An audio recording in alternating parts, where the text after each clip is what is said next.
Buonasera a tutti, benvenuti. Questa è la terza lezione del ciclo che l'Ateneo Veneto insieme all'Associazione Amici dei Musei Veneziani ha organizzato su un tema che mi pare abbia avuto un grande gradimento per ora.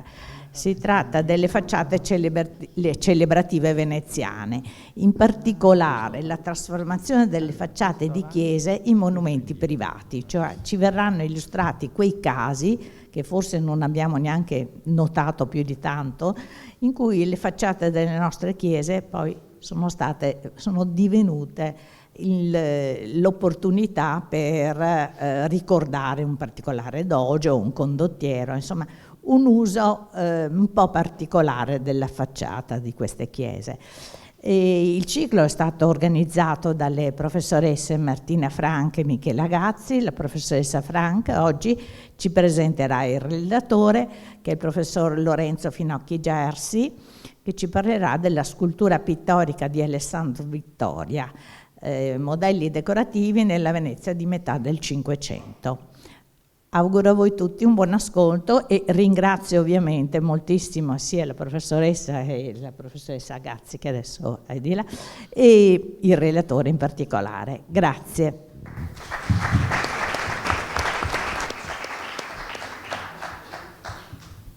Grazie, buonasera. Terzo appuntamento, penultimo, già il tempo passa in fretta e sono particolarmente contenta oggi di poter presentarvi il mio collega Lorenzo Finocchi Gersi, che insegna come professore ordinario storia dell'arte moderna a Milano a Ulm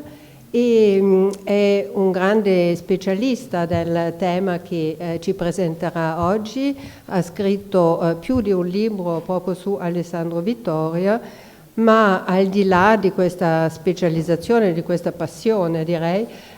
si è occupato di arte veneziana, in particolare di pittura tra 5 e 700, non soltanto quella presente a Venezia, ma per esempio anche Tiepolo a Milano, per ricordare un esempio. Ha una formazione particolare perché parte come architetto e come storico dell'architettura, quindi ha questa anche doppia competenza, che ha anche prodotto significativi titoli. Cosa ricordo? Per esempio Fontana e le sue relazioni come architetto della Repubblica a Roma. Però non voglio rubare tempo prezioso e passo quindi la parola a Lorenzo. Grazie ancora.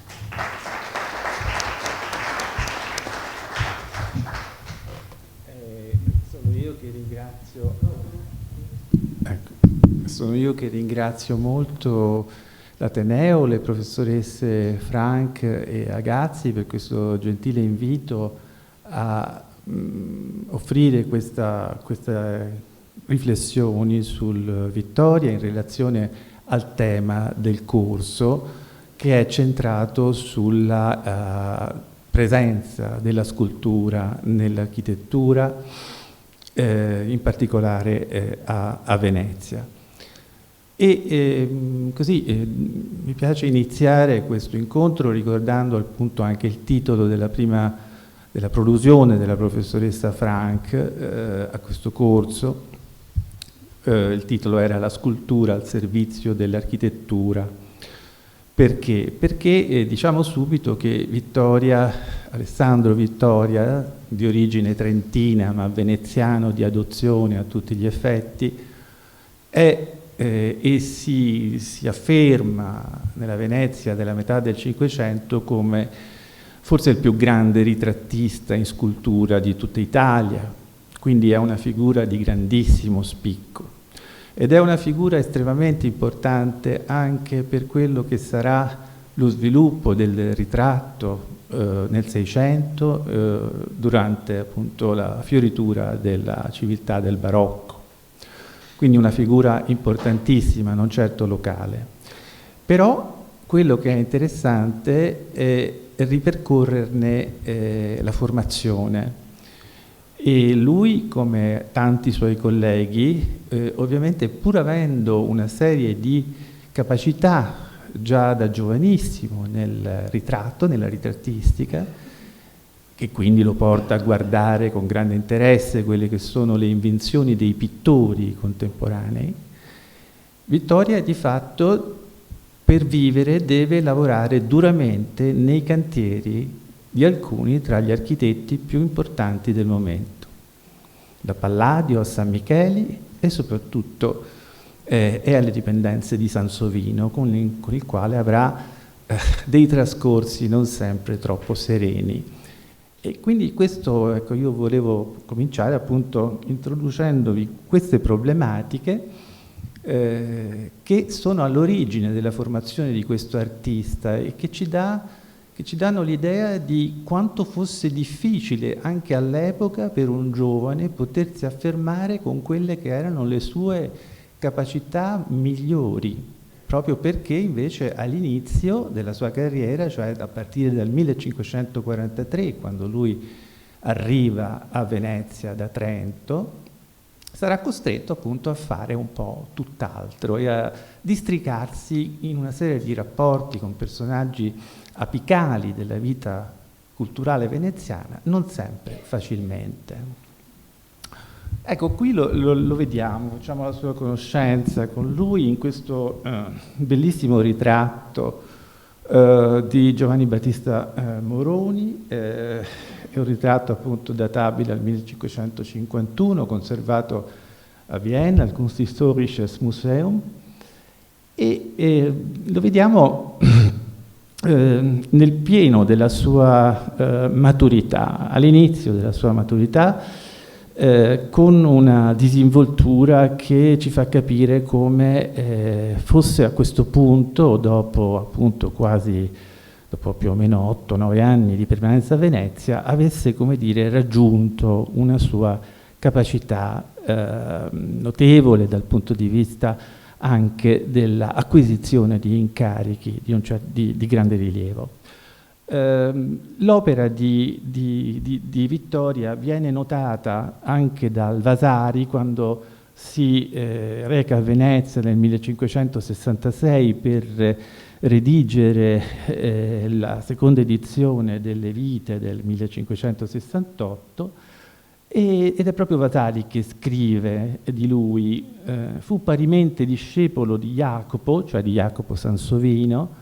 Alessandro Vittoria da Trento, scultore molto eccellente. Il medesimo Vittoria ha fatto molti ritratti di marmo e bellissime teste e somigliano,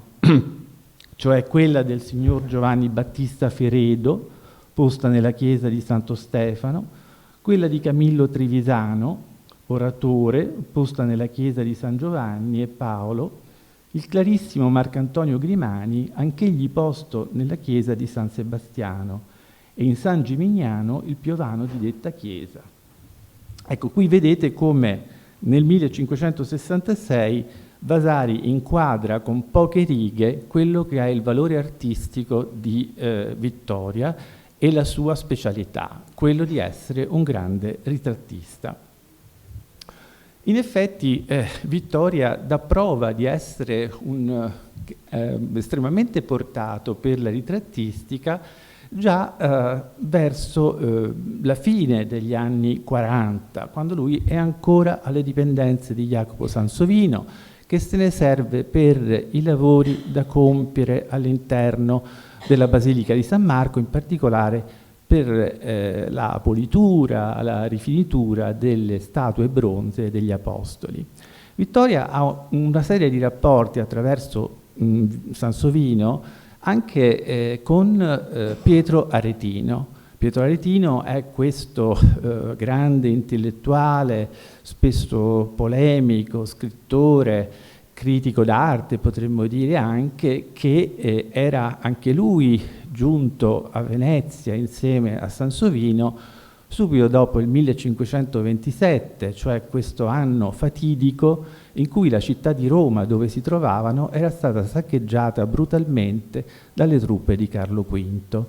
e quindi a una serie di personaggi che non avevano più una collocazione certa, Venezia aveva offerto una grande occasione di ospitalità e di lavoro. E vediamo infatti come Vittoria comincia una sua attività nella ritrattistica proprio nella medagliistica. Qui vediamo a sinistra il grande ritratto, l'importantissimo ritratto di Aretino compiuto da Tiziano a metà degli anni 40, quindi proprio quando arriva Vittoria a Venezia, e qui a destra vediamo un ritratto dello stesso Aretino su una medaglia conservata a Trento, al Museo del Castello del Buon Consiglio, dove gli effetti pittorici della ritrattistica di Vittoria penso si possono già osservare dalla vaporosità della fusione di questo ritratto sulla medaglia che vediamo. Sono numerose le medaglie che Vittoria si trova a compiere in questo torno di anni tra la fine degli anni 40 e i primissimi 50. Qui vediamo un suo autoritratto conservato a Londra e a destra appunto un ritratto femminile, si tratta di Caterina Sandella, una figura di donna particolarmente legata ad Aretino in termini affettivi. Poi vediamo anche altri ritratti che non a caso Vittoria dedica a suoi colleghi di lavoro. Si tratta di due pittori, non a caso, cioè Anselmo Canera a sinistra e Bernardino India a destra. Sono due pittori con i quali Vittoria si confronterà lavorando insieme ad essi tra il 1551 e il 1552 in Palazzo Thiene a Vicenza. Palazzo Thiene che in questi anni, appunto in questi primissimi anni del Cinquecento, degli anni 50 del Cinquecento, era ancora, diciamo, il cantiere del palazzo era sotto la direzione di Andrea Palladio.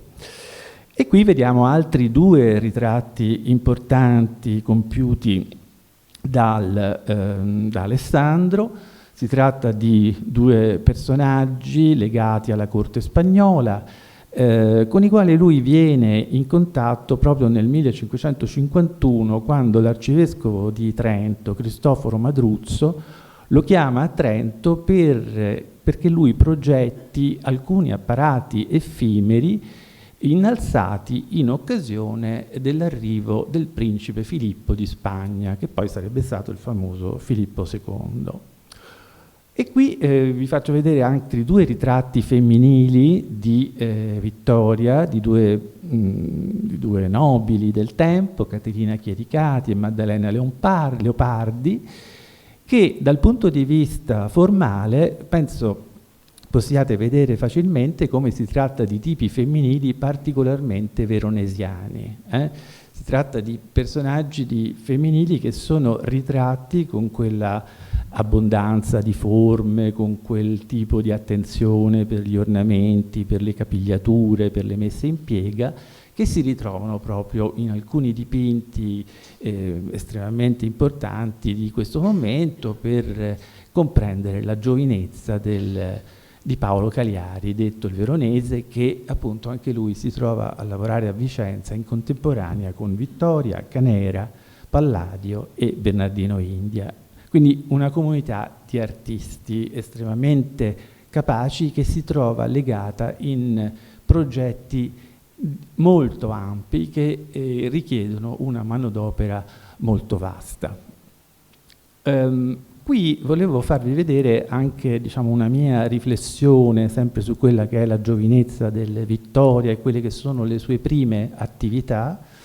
perché qui siamo all'interno della Basilica di San Marco e vediamo la figura del San Giovanni Evangelista, che fa parte appunto del gruppo dei 4 evangelisti che diciamo intorno al 1546 Sansovino diciamo, ai quali sta lavorando con l'aiuto di Vittoria.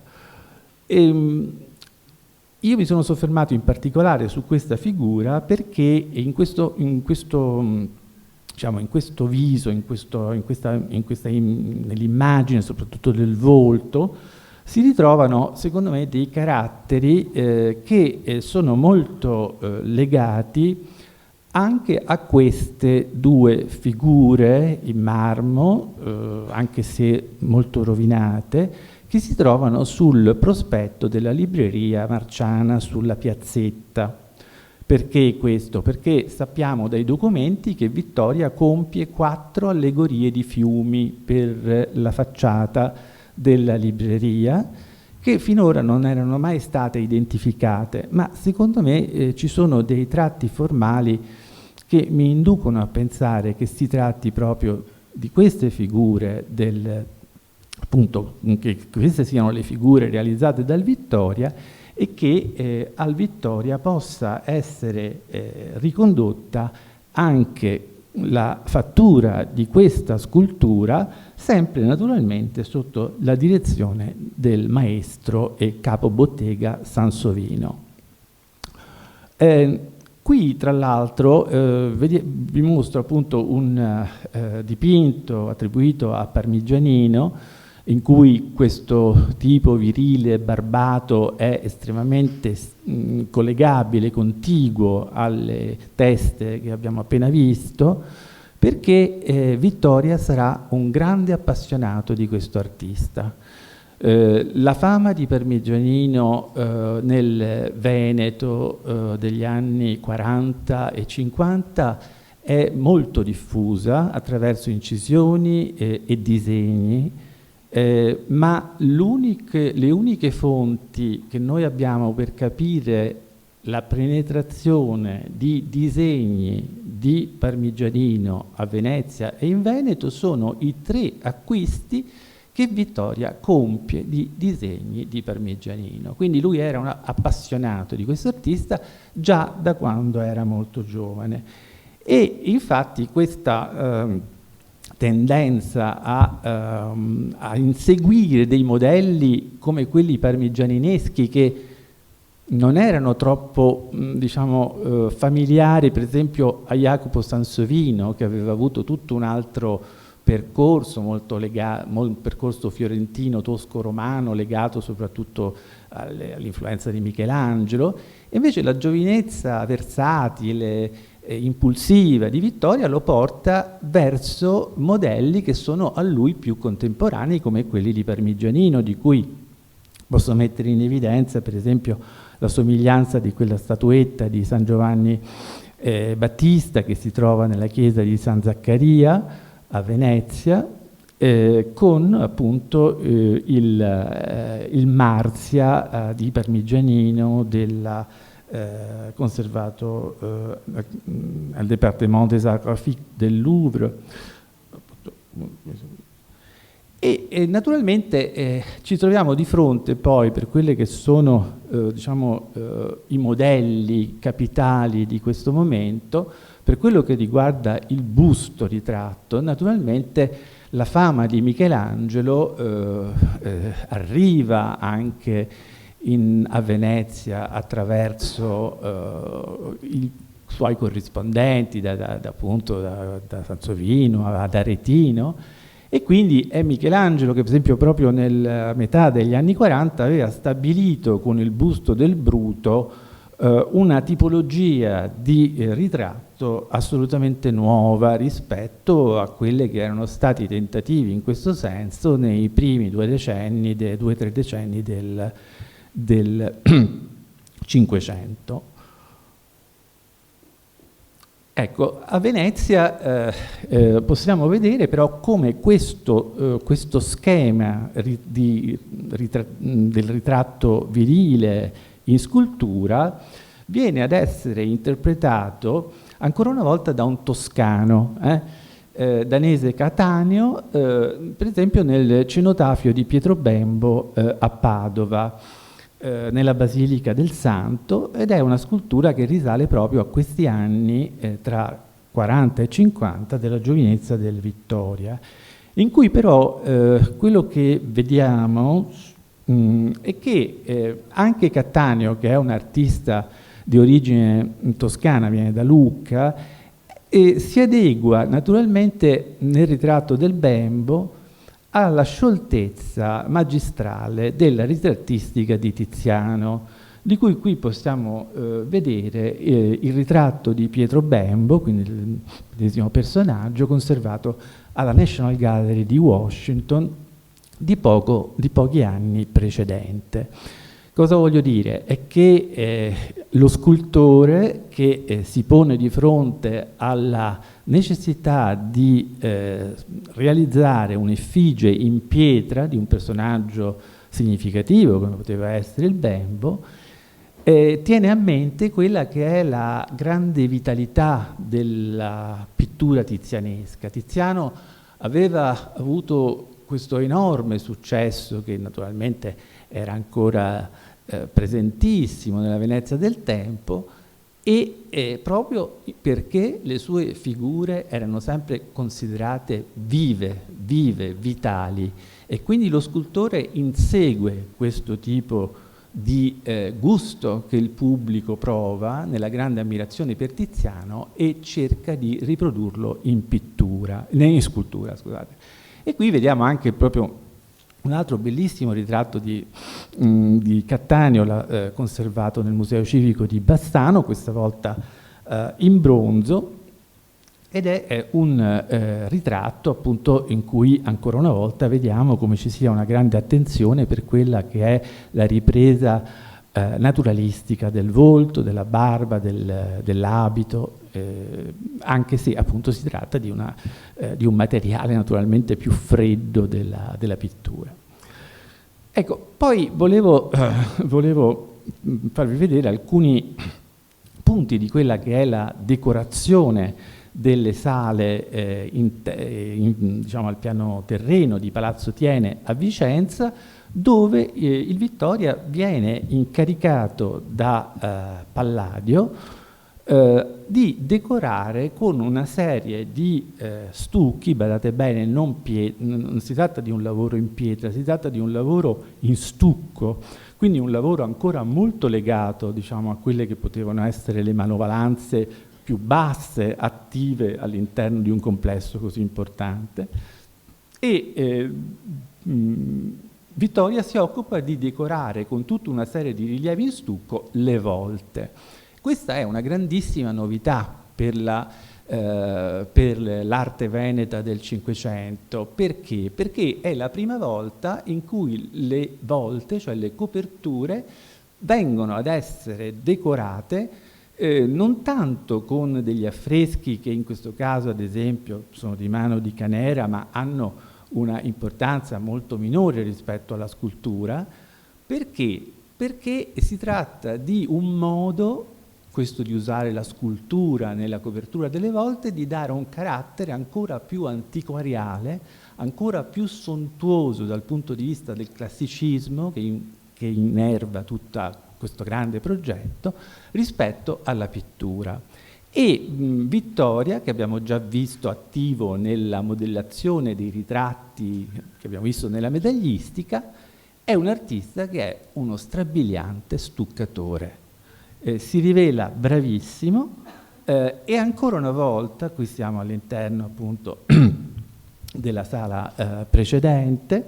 vediamo ancora una volta come i suoi modelli figurativi sono relativi a creazioni, a uno stile che fa riferimento direttamente al parmigianino.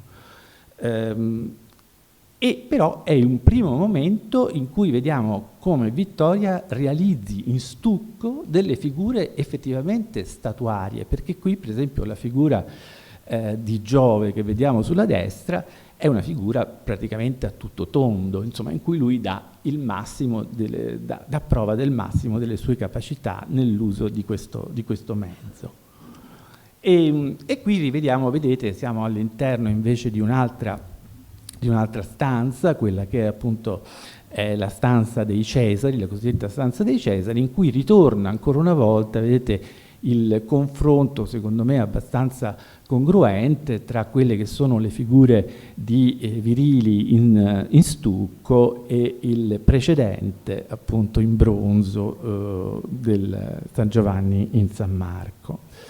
E questa appunto è la volta nel generale della volta della Sala dei Cesari, dove poi Vittoria per la prima volta ha la possibilità di cimentarsi con un vero e proprio busto, perché alla base delle vele della volta sono posti quelli che sono i busti degli imperatori romani, dei vari imperatori romani. Quindi lui riesce, come dire, a esordire in questo campo non con il marmo, ma proprio con lo stucco, in relazione a questo incarico. Quindi secondo me è divertente capire proprio come lui si faccia avanti con forza per far vedere quella che è la sua capacità assolutamente rara in questo settore della produzione artistica. Qui vediamo appunto un altro dettaglio della decorazione della sala, con il busto al centro di Antonino Pio, e qui vediamo due dei busti, sempre all'interno di questa sala di Palazzo Thiene, che sono particolarmente emblematici, perché quello che vediamo a sinistra rappresenta Marcantonio, ma siccome il committente era Marcantonio Thiene, è molto probabile che la forza espressiva che noi ritroviamo in questo volto sia proprio dovuta al fatto che si tratti di un ritratto dello stesso Marcantonio Thiene, e anche perché quello che vediamo a destra è una figura che era effettivamente in vita in quel momento, era un personaggio reale, e cioè il re di Francia Enrico II, a cui la famiglia Thiene era particolarmente legata da vincoli e da ottimi rapporti in senso diplomatico. E quindi anche questi, diciamo, nascono come due veri e propri ritratti. Cosa succede poi? Dopo l'esordio vicentino, Jacopo Sansovino, che diciamo, aveva rotto con il giovane Alessandro perché lo trovava troppo ambizioso all'interno della sua bottega, tanto da cercare di soffiargli un incarico che Jacopo Sansovino aveva ottenuto dal duca Ercole II d'Este, e quindi immaginate il risentimento, e quindi per questo Alessandro era stato costretto, diciamo, a riparare a Vicenza. Ma naturalmente quando Sansovino osserva le capacità che aveva potuto notare nel progetto vicentino, nella decorazione vicentina, vede bene di richiamarlo immediatamente a Venezia, dove Vittoria diventa l'artista a cui vengono assegnati degli incarichi importantissimi, che sono quelli per la decorazione proprio delle volte, delle scale, sia della Libreria Marciana che del Palazzo Ducale, ossia della Scala d'Oro. Infatti qui vediamo appunto due dettagli degli stucchi bellissimi che si trovano sulle volte della Scala d'Oro in Palazzo Ducale, e qui vediamo appunto solo un'immagine di quella che è di quello che è lo splendore della decorazione in stucco delle volte e delle cupole della Scala della Libreria Marciana, che appunto un lavoro diretto da Vittoria, in termini estremamente innovativi, che ci danno proprio l'idea di come ci sia nella stessa Venezia proprio una volontà di aggiornamento di quello che è il linguaggio decorativo in senso antiquariale in particolare. Vittoria poi continua a questo punto, sempre nei primi anni 50, ad avere rapporti con gli architetti, e per esempio è attivo nella realizzazione del gruppo di statue che vediamo sulla destra della tomba di Alessandro Contarini, posta all'interno della Basilica del Santo a Padova, ed è un complesso in cui si pensa che appunto, cioè in cui l'architetto che dovrebbe aver definito tutto quello che è la composizione della tomba sarebbe San Micheli, con l'aiuto di vari scultori, per esempio il Cattaneo a cui va riferito il busto, e invece il Vittoria che si occupa di alcune statue, in particolare delle due sulla destra in basso e poi sulla Fama in alto, che però non riusciamo a vedere da questa foto. Poi c'è un punto importantissimo per la carriera del Vittoria, e cioè quella della realizzazione del primo busto in pietra. E dove lo mette? Lo mette all'interno, gli viene commissionato all'interno della bellissima cappella che Marcantonio Grimani del ramo di San Boldo intende decorare e farne il luogo della sepoltura della sua famiglia all'interno della chiesa di San Sebastiano. E questo, dal punto di vista stilistico, è proprio il primo busto che ci è rimasto, di cui siamo sicuri delle date, e capiamo insomma quanto anche fosse importante per il committente quest'opera, da quelle che sono le sue considerazioni nel testamento che lui detta appunto l'8 novembre del 1558. Per questo io dico, no, che sappiamo che il ritratto è sicuramente anteriore al 1558. Lui scrive, il testamento riporta: item voglio et espressamente ordino che se togli subito dopo la morte mia la copia del mio ritratto marmoreo, quale ho messo nella mia cappella di San Sebastian, et sia de bellissimo marmoro, qual ritratto, cioè una copia, abbi continuamente a restare in casa mia. Quindi non solo lui aveva commissionato il ritratto per la tomba, ma voleva che una copia di analoghe qualità formali fosse portata in casa sua dopo la sua morte, proprio perché teneva a che il ricordo di sé potesse essere continuo, potesse continuare negli anni e nei decenni a venire. Quindi ci accorgiamo da queste parole che il ritratto è qualcosa di più che un semplice ricordo. Il ritratto è sì un ricordo, ma è la certificazione dell'enorme prestigio della persona. Quindi è un fatto sociale, non è un fatto, non è un semplice fatto personale, è qualcosa che serve a testimoniare il prestigio dell'individuo all'interno della società. E l'aristocrazia veneziana era sempre particolarmente dedita a giustificare qualsiasi impresa artistica, anche a livello personale, come intervento fatto a gloria dello Stato di cui si sentiva parte integrante. E qui arriva un buffo personaggio con cui Vittoria si lega moltissimo per tanti anni, tanto che lo citerà anche nel suo testamento del 1566,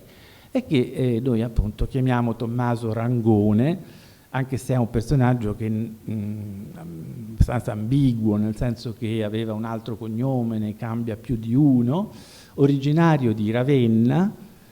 Lui studia presso l'Università di Padova all'inizio del Cinquecento, si ritrova poi a Roma insieme a Jacopo Sansovino nel 1516, e lì stabilisce un rapporto con Venezia perché diventa molto intimo del cardinale Domenico Grimani, che viveva a Roma. Poi in seguito, dopo il famoso sacco di Roma, anche lui dopo il 1527 plana a Venezia e da qui non si allontana più. Chi era questo personaggio? Era un personaggio che non mi sembra sia molto chiaro come fosse poi diventato ricchissimo. Sostanzialmente si proponeva come medico e lo sarà, tra l'altro, sarà anche molto legato per esempio all'ammiraglio Vincenzo Cappello, che lo avrà con sé nell'inizio degli anni 30 in una serie di operazioni, diciamo, belliche con la flotta veneziana, appunto comandata da Cappello. E qui vediamo una serie di ritratti, tra l'altro appunto quello che vediamo qui del Rangone in bronzo è dietro lo schermo, ce l'abbiamo qui in questa sala, e si capisce dai numerosi ritratti del Rangone che una delle ossessioni proprio di questo personaggio era quello di avere tutta una serie di ritratti che testimoniassero proprio la sua presenza nella vita politica, sociale, economica della Venezia del tempo. Allora, busti, per esempio questo che vediamo qui a sinistra è il busto sarebbe, come dire, il modello in terracotta del ritratto che abbiamo appena visto, del Rangone, degli anni appunto della maturità del Vittoria a questo punto, in cui volevo solo mettere in evidenza come Vittoria sia molto attento proprio alla messa in evidenza, se vogliamo, proprio atmosferica, cromatica, di certi dettagli, come per esempio questo robone che viene indossato dal Rangone, e questo robone era realizzato era finto, diciamo così, in velluto alto-basso, che è un tipo di velluto che vedete sulla destra, difficilissimo da tessere, e tanto che era un tessuto che si potevano permettere solamente i personaggi che erano al vertice della vita sociale veneziana. E quindi questo tipo di dettagli ci fa capire come il Vittoria proprio avvicinasse quelle che erano le sue realizzazioni agli effetti chiaroscurali e cromatici che erano proprio quelli della pittura. E Rangone è anche un personaggio molto invadente, diventa guardian grande della scuola di San Marco per ben 2 volte, nel 1562 e nel 1568, e con la sua grande affluenza propone alla scuola di pagare lui stesso dei dipinti che rappresentino le vicende di San Marco, alcune vicende della vita di San Marco,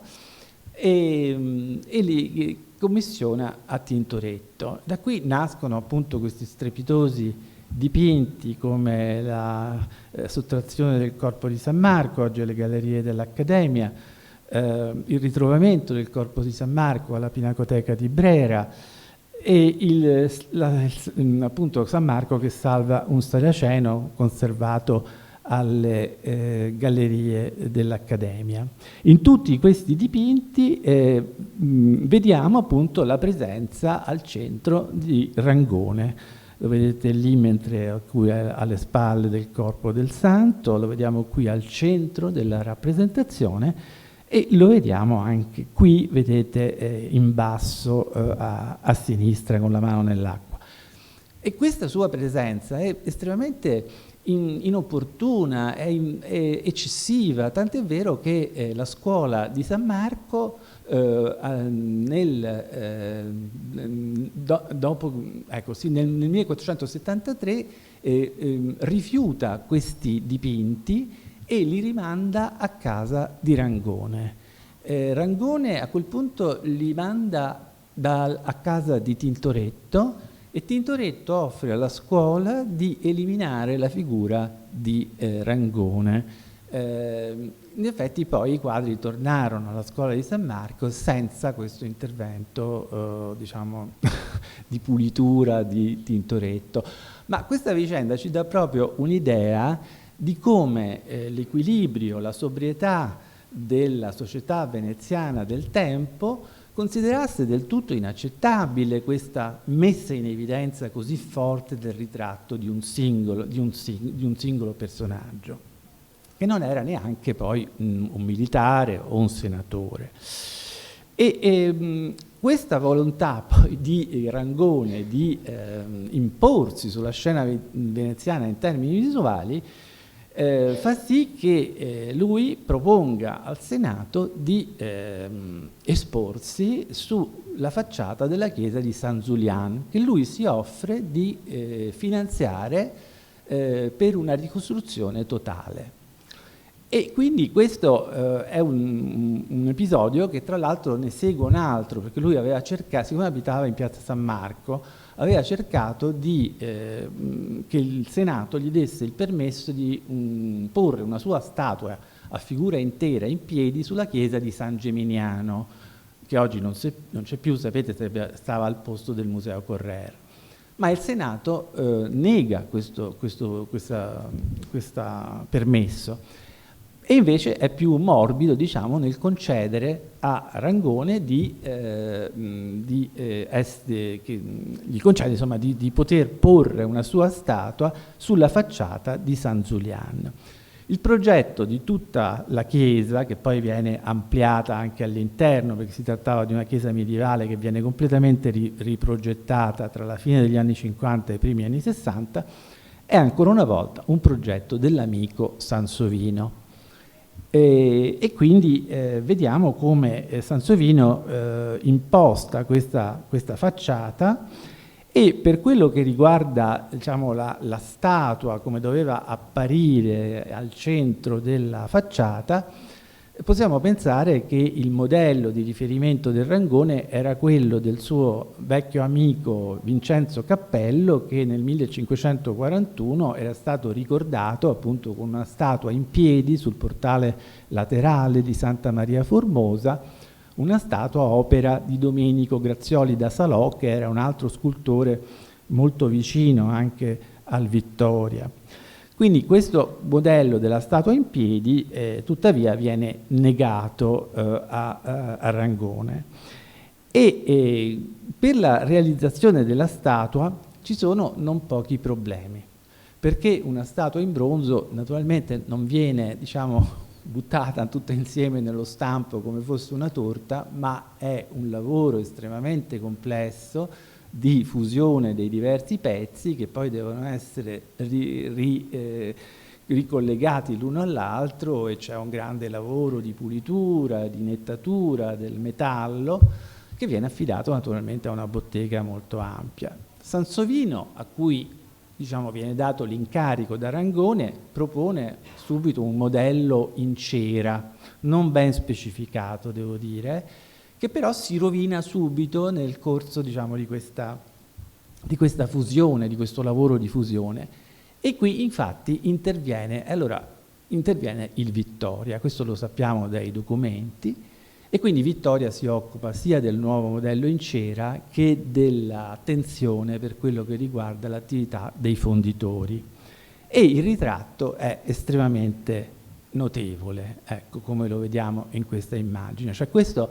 è un'occasione estremamente interessante, perché si tratta di una decorazione dell'architettura, si tratta di una decorazione di tutto l'insieme, in cui il Vittoria però ancora una volta, come a Vicenza, ha la possibilità di proporre al pubblico quanto è bravo a fare i ritratti. E lo vediamo, penso, molto bene da questa immagine. La statua di Rangone poi vedete che viene ad essere posta probabilmente al centro della lunetta.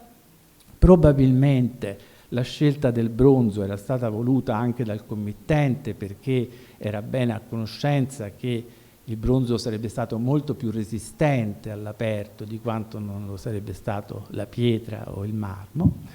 e viene posto sopra il sarcofago attorniato da quelli che erano un po' gli strumenti della sua ricerca, che lo facevano individuare come un grande medico, una sorta di scienziato, oggi diremmo un po' un fattucchiere, ecco, per essere più, diciamo, chiari. Quella che vediamo poi qui è un'incisione più tarda, perché però ci dà un po' l'idea di quella che è la composizione della facciata, che volevo ricordare appunto, qui appunto un'immagine dell'epigrafe che celebra appunto la personalità di Rangone, ma volevo appunto riflettere sul fatto che questa facciata, diciamo, orizzontale ha delle origini ben precise che fanno riferimento agli studi di Michelangelo, ancora una volta, per la facciata di San Lorenzo a Firenze, come vediamo all'interno come vediamo in questo disegno conservato a Casa Buonarroti. E la facciata di San Lorenzo a Firenze, che poi non sarà mai, diciamo, realizzata, era un tema che stava molto a cuore al Papa Leone X e al quale lavora Michelangelo, creando questo tipo di facciata orizzontale che viene concepita molto come fosse una cornice per sculture. E siccome Sansovino è sempre stato un architetto che amava molto la decorazione scultorea delle sue architetture, naturalmente nel momento in cui progetta la facciata di San Zulian qui a Venezia ha in mente questo grande lavorio, tanto più che lui avrebbe voluto avere all'epoca l'incarico da Leone X per questo progetto fiorentino, cosa che non riuscì ad avere perché lo ebbe invece Michelangelo. Dal quale appunto dalle idee di Michelangelo fu poi tratto appunto questo plastico in legno, questo modello in legno che è conservato oggi a Firenze a Casa Buonarroti. E poi questo progetto, diciamo, si prestava bene, vedete, perché ha un primo ordine, una specie di portico schiacciato sulla facciata con una parte, diciamo, di trabeazione. Adesso qui non ho il cursore, però se vedete c'è questa grande fascia che consentiva poi l'inserzione del modello decorativo e quindi della statua del Rangone all'interno del progetto per San Zulian. Qui forse lo vediamo ancora meglio, questa vicinanza del progetto per San Lorenzo a Firenze, per la possibilità di adattarlo alla dimensione di San Zulian. Questo è un disegno che reca, vedete, anche la serliana alla sommità subito sotto il timpano, che poi Sansovino inserisce al culmine della facciata di San Zulian, e soprattutto sopra il portale c'è questo grande spazio, no? Che poi nella memoria di Sansovino potrebbe aver generato l'idea di usarlo per mettere appunto sia la statua che l'iscrizione celebrativa del Rangone. E cosa succede? Ecco, qui siamo un po' in chiusura, ma volevo soffermarmi su due punti, cioè che qui vediamo ad esempio le ante d'organo della chiesa di San Geminiano, che oggi si trovano alle Gallerie Estense di Modena, di mano di Paolo Veronese. Si tratta della rappresentazione dei santi Geminiano e Severo, e vedete come Veronese stesso, da pittore, da grande decoratore, come era anche lui nella sua pittura, si ispira molto agli stucchi vicentini del Vittoria per quello che riguarda la decorazione del catino absidale. E poi, sempre all'interno della chiesa di San Geminiano, che anche quella viene costruita in questi anni secondo un progetto di Sansovino, troviamo un doppio ritratto, ancora una volta del Vittoria, che ritrae sia in marmo, cioè il Vittoria lo ritrae in marmo, Veronese lo ritrae in pittura, il Piovano, insomma il parroco della chiesa, che era appunto Benedetto Manzini. Il ritratto in pietra oggi, in marmo, oggi appunto è conservato alla Cadoro a Venezia, e questo doppio ritratto è ancora espressivo proprio della volontà dei committenti di potersi far ritrarre in condizioni così onorevoli, in luoghi così importanti come la chiesa che si apriva appunto direttamente su Piazza San Marco. Del resto poi Benedetto Manzini era intimo di Marcantonio e Daniele Barbaro, quindi stiamo parlando proprio dei vertici della società veneziana del tempo.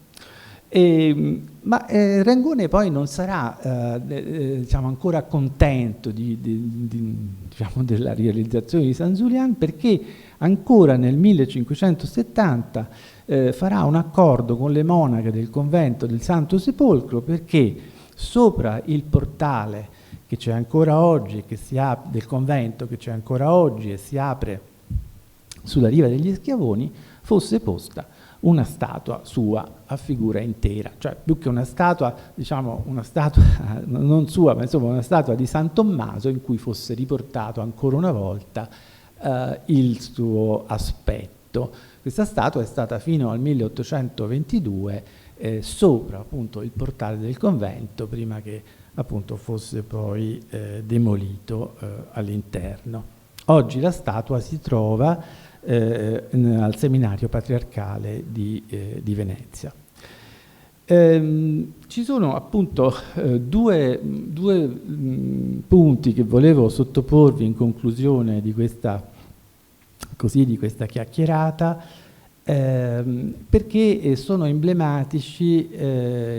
perché di quella che è questi casi sono emblematici di quella che è la difficoltà anche di studiare queste opere a causa degli spostamenti a cui sono state sottoposte. Qui vediamo appunto a sinistra il busto un busto che è conservato alla Cadoro a Venezia, e a destra vediamo un busto sempre di mano del Vittoria che è conservato al Musée des Arts Décoratifs di Parigi. Qual è il problema? Il problema è che per quello che riguarda questo busto che vediamo a sinistra, ancora oggi la etichetta recita che, l'etichetta del museo recita che si tratta di Giovanni Donà. Secondo me invece si tratta di Camillo Trevisan, che era un oratore veneziano molto, molto noto, molto amico dei Barbaro,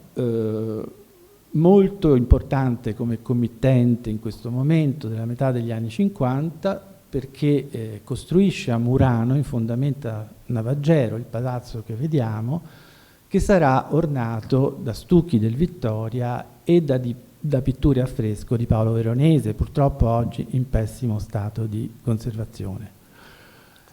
Sappiamo che, e ce lo dice anche il Vasari all'inizio, che Vittoria realizza un busto importante per Camillo Trevisan,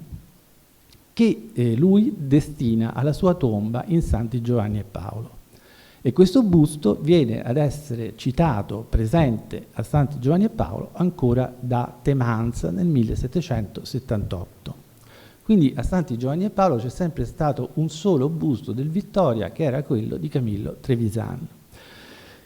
Cosa è successo? Ecco, qui vedete il portale laterale di Santi Giovanni e Paolo, con una copia ottocentesca di questo busto, dove c'è un piedistallo che dice che questa figura che è rappresentata sopra sarebbe Giovanni Donà, insomma, per semplificare. Purtroppo nel 1822 è il momento in cui il busto del Vittoria, cioè quello che sta alla Cadoro, viene tirato giù da questa posizione e ci si accorge che è del Vittoria. Al suo posto viene messa una copia ottocentesca, appunto della 1870, e vedete qui la differenza tra i due esemplari. Allora qual è il problema? Se voi osservate la rozzezza del modo in cui il busto è stato inserito all'interno dell'arco del portale, che è un portale quattrocentesco peraltro, non è un portale cinquecentesco, si capisce che la collocazione è assolutamente improbabile, cioè non è possibile che un busto del Vittoria, che costava moltissimo, fosse messo all'aperto in cima, peraltro poi in una maniera così rozza, cioè all'interno di questo arco. Quindi io credo che sia molto, molto probabile che il busto del Caddoro non rappresenti affatto Giovanni Donà, ma sia il ritratto di Camillo Trevisan, che è l'unico busto del Vittoria che è sempre stato citato all'interno della chiesa. Perché qualcuno lo ha messo in quella posizione? E tra l'altro facendolo rovinare moltissimo, perché se andate a vedere il busto come appare si vede benissimo come la dilavazione dell'acqua lo ha rovinato, quindi nessuno nel Cinquecento avrebbe messo un pezzo del genere all'aperto, probabilmente perché dopo l'invasione napoleonica il pericolo di che queste opere fossero requisite, disperse, vendute, era notevolissimo, e qualcuno deve aver pensato appunto di piazzare questo pezzo importante in un luogo di difficile ritrovamento. E qui vedete anche quanto è, forse lo vedete bene, come è diciamo consumato nella sua superficie, ma vedete anche, credo ancora, la bellezza di questo pezzo. E poi c'è un altro episodio divertente, cioè il monumento funebre di Giambattista Ferretti, che si trova tuttora nella chiesa di Santo Stefano, un progetto monumentale, anche questo attribuito a Michele Sammicheli, dove, per il quale Vittoria compie il busto del defunto, che però non è quello che vediamo oggi alla sommità del monumento, perché, ecco qui lo vediamo a destra, quello che si trova oggi sul monumento,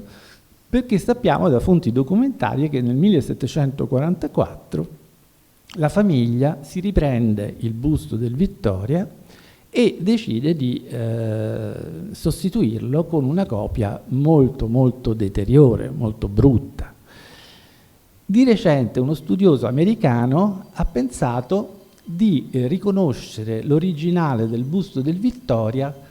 del busto del Ferretti del Vittoria, in questo esemplare che vedete a sinistra, che è conservato al Museo del Louvre. E io adesso abbrevio un po' quelle che sono le dinamiche di questa attribuzione. Vi faccio notare solamente che la figura di sinistra ha un abbigliamento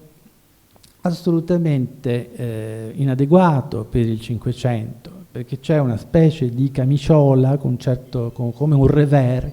che esce fuori e che è qualcosa che nel Cinquecento non era proprio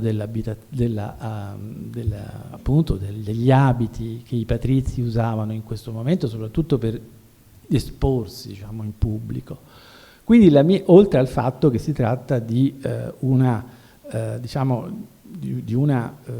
realizzazione, di una scultura molto, molto sommaria, diciamo, molto rozza per certi particolari. E quindi la mia idea è che questo sia un falso che viene ad essere realizzato come copia di quello che dal Settecento stava in chiesa e poi venduto a Parigi all'inizio del Novecento. Tra l'altro, se voi vedete anche il confronto tra il busto parigino e il tipo fisico analogo del Vittoria, del San Girolamo del Vittoria in Santi Giovanni e Paolo, guardate la dolcezza, la bellezza, la morbidezza del modellato del Vittoria rispetto alla durezza invece di una scultura che secondo me appunto è sicuramente tardo ottocentesca. Allo stesso modo, se guardate il busto del Manzini a destra che abbiamo appena visto, vi rendete conto di come ci sia una differenza forte appunto con la durezza, appunto insomma i due pezzi appaiono estremamente diversi da un punto di vista qualitativo. E poi però c'è stato anche un ritrovamento sempre a Parigi di un altro busto del Vittoria molto, molto bello, anche se questo molto rovinato, di un personaggio invece con la tipica, col tipico abito di un giurista del tempo, accollato, ritrovato appunto di recente al Musée des Arts Décoratifs di Parigi. Ebbene, il busto è molto bello, anche se rovinato, ma è firmato, vedete, sulla parte inferiore della scultura, e da un punto di vista stilistico è estremamente congruente la somiglianza proprio con il busto di Marcantonio Grimani, e noi sappiamo che il busto del Ferretti è esattamente contemporaneo a quello del Grimani. Quindi questo busto che vediamo sulla destra è stato pubblicato su Arte Veneta come fosse un busto dell'attività molto tarda del Vittoria.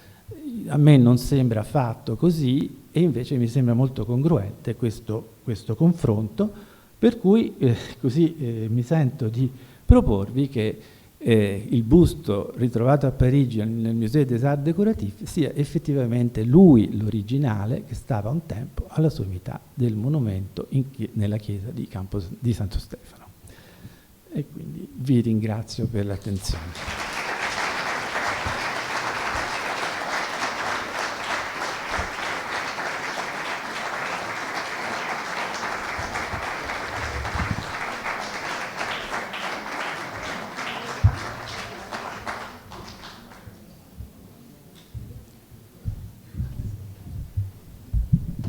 Grazie mille per questo interessantissimo, stimolante, sì, soprattutto finale, che poi apre delle prospettive veramente molto intriganti.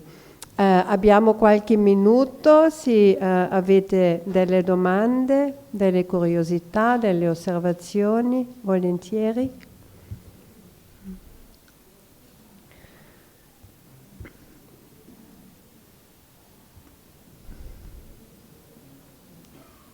Non mi sembra. Ci hai soddisfatto del tutto. Tutti continuano a pensare strada facendo. E quindi vi ringraziamo per essere stati con noi. Speriamo di rivedervi anche per l'ultimo appuntamento la prossima settimana con Monica De Vincenti, che parlerà di Santa Maria del Giglio. In particolare, non soltanto, ma anche. Quindi grazie e buonasera a tutti, e ancora grazie mille a Lorenzo Finocchi. Grazie.